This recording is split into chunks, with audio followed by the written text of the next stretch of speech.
pessoal! Sejam bem-vindos a mais um vídeo do canal. Chegamos ao final de 2024. Meu Deus do céu! O ano pra você passou rápido ou devagar? Esse ano foi uma loucura, hein? E assim como o Spotify faz suas retrospectivas, este canal também vai fazer uma retrospectiva das leituras que eu fiz durante o ano de 2024. Aqui a gente vai dar o prêmio para a autora que eu mais li este ano, gêneros que eu devorei, os livros que me marcaram e, é claro, até aqueles livros que, assim, os livros que eu não fui tão fã. Preparados? Então bora lá. Antes de tudo, eu quero falar que esse vídeo só foi possível por causa do planner que eu fiz no Notion, lembra? Vou até deixar aqui no card quando eu organizei as minhas leituras. Teve uma época do ano, principalmente no primeiro semestre, eu estava ali focada em ler artigos. Quase eu não registrei todos os livros que eu estava lendo no momento. Chegou o fatídico dia que eu sentei e fui organizar minhas leituras e aproveitei e gravei para vocês. Foi por conta disso tudo, de eu ter catalogado, organizado e visto mais ou menos o que eu estava lendo e o que eu queria ler, que eu consegui fazer esse vídeo.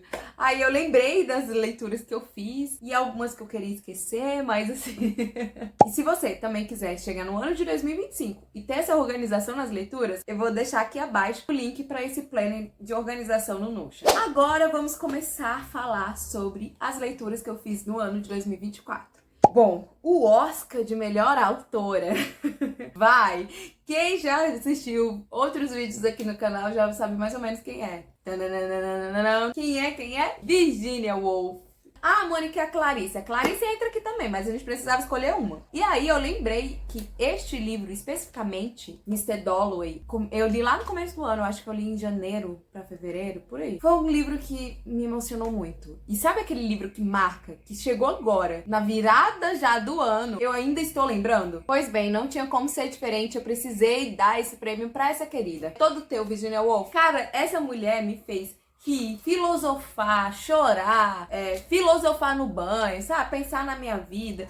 Inclusive, eu fiz muitas anotações, fiz desenho. O começo não saiu da minha cabeça, né? Mr. Dalloway disse que ela mesma compraria as flores. Esse início é épico. Eu fui marcando tanta coisa no decorrer da leitura que no final tinha coisa assim, parte mais triste, cuidado, olha, se lê novamente, cuidado. E ri também, chorei também, fiz as pazes com a Virginia e o fluxo de consciência. Esse livro pra mim foi o marco do meu ano de 2024. Apesar de ter sido lá no início, eu ainda no final do ano estou lembrando dele. E vou levar pra vida, certeza. Agora vamos falar sobre o meu gênero mais lido este ano, que foi ensaios. Isso foi real. No primeiro semestre, o que eu li de artigos, ensaios, não foi brincadeira. Eu queria ter falado de resultado diferente, sei lá, um romance, uma ficção científica, mas vai ficar a critério de um ensaio mesmo e tá tudo bem. Tiveram autores que acrescentaram legal na minha vida também e tá tudo bem. Por falar nisso, pra não deixar vocês sem nenhuma recomendação de algum romance, de algum escrito, eu vou recomendar um ensaio também que eu li este ano, da Virginia Woolf. É só Virginia que dá que tá, gente, tá. Mas leia Um Teto Todo Seu, de verdade. É um ensaio maravilhoso. Faz você ter outra visão da Virginia, né? Conhecendo outras maneiras que ela escreve também. Mas, como eu sei que vocês podem reclamar e falar, nossa, só fala de Virginia. Beleza. Vocês têm que entender que foi também a minha autora favorita do ano.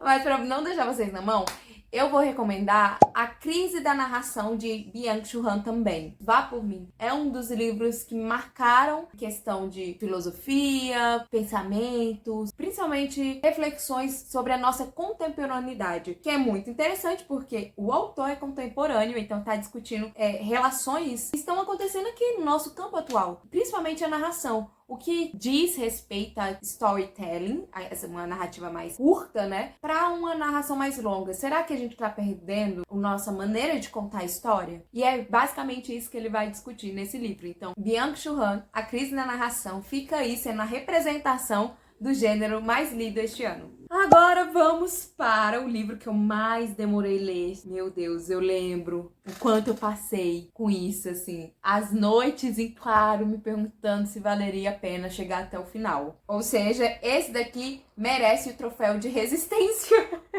Ai, gente, que dó! Eu não sei dizer pra vocês se foi a linguagem difícil. Acho que não, porque eu já li outras obras desse autor e não foi tão complicado assim. Mas esse livro especificamente foi difícil. E é o livro Viagem, de Graciliano Ramos. Ai, que dó de falar isso, gente, porque eu sou tão fã de Graciliano Ramos. Agora eu posso me defender um pouco? Até Graciliano Ramos não gostou muito deste livro, então... tá tudo bem, né? Eu conheço várias linguagens do Graciliano Ramos. E essa também é mais uma variação do seu estilo de escrita. Mas foi muito difícil, foi muito arrastado. Foi um daqueles livros que eu realmente pensei em fechar e parar de ler, sabe? Talvez esse livro faça sentido no contexto que você está vivendo hoje, mas diga-se de passagem, eu acho que misturada a outras leituras tão difíceis que eu estava fazendo na época, esse livro acabou se tornando um peso e não algo mais tranquilo, como Graciliano Ramos costuma ser pra mim. Agora, vamos falar o oposto. O livro que eu devorei, acabei assim muito rápido, foi o livro de Marcel Proust, Sobre a Leitura. Esse livro foi tão envolvente que quando virei a página, eu falei, ué, já acabou? Mas também convenhamos, é um livro de 96 páginas, então, relativamente, se você tem um costume com a leitura, é um livro curto, né? E eu terminei, assim, muito rápido, num final de semana.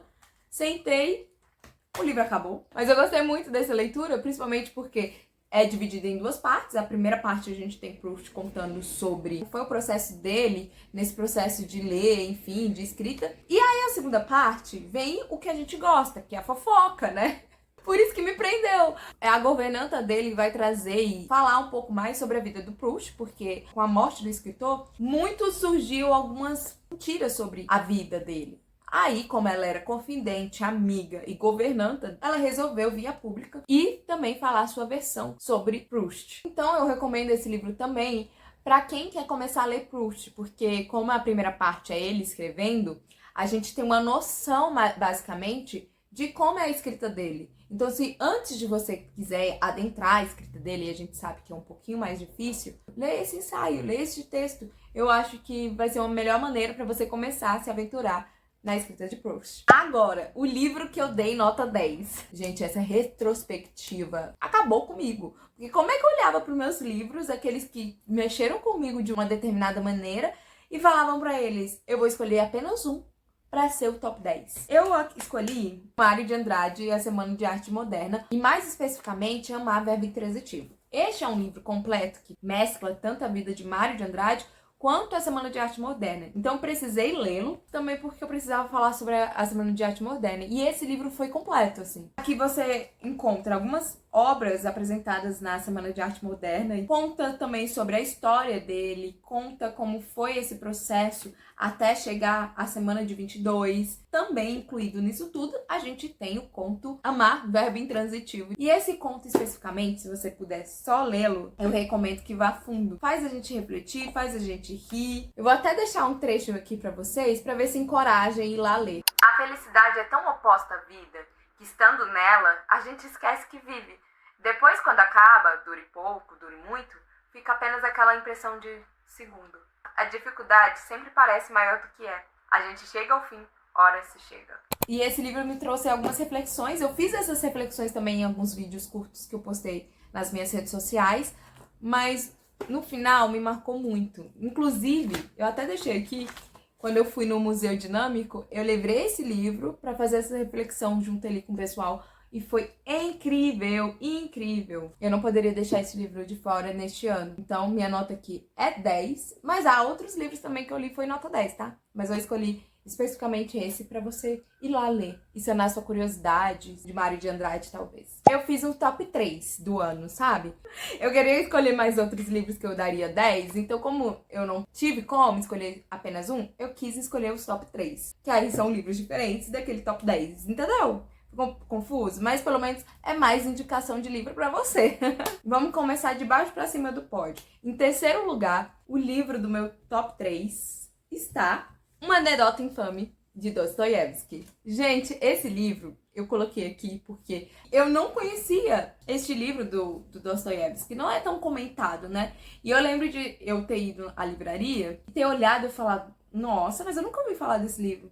Quero ver, quero surpreender. Não olhei nenhuma resenha, nem nada. Cheguei em casa, já comecei a ler.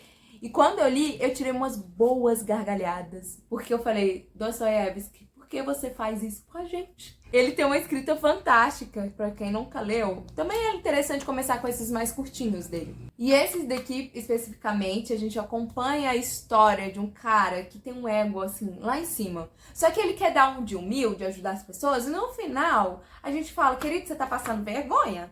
Vamos parar? Aí eu coloquei esse daqui em terceiro lugar, porque ele me tirou umas boas risadas. E ainda por cima faz a gente ter algumas reflexões, principalmente no que diz respeito à desigualdade, os aspectos sociais, que está bem ligada à escrita de Dostoiévski. Por isso eu recomendo com tranquilidade que você leia este livrinho tão pequenininho, mas tão poderoso também. Agora, em segundo lugar... ela, Clarice Lispector. Você acha que não ia ter Clarice Lispector nesse pódio, gente? Eu acho que talvez eu só tenha inventado esse pódio pra colocar Clarice Lispector.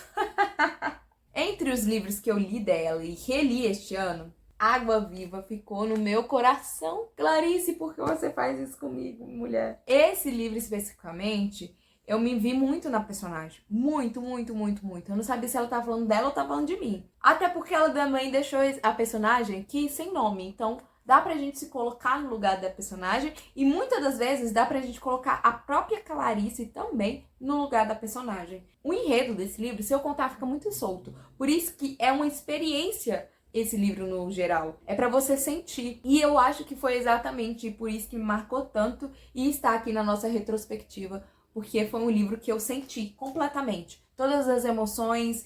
todas as filosofias e pensamentos e desvaneios que Clarice Lispector deposita nesse livro. Vale muito a pena. É um livro também curtinho.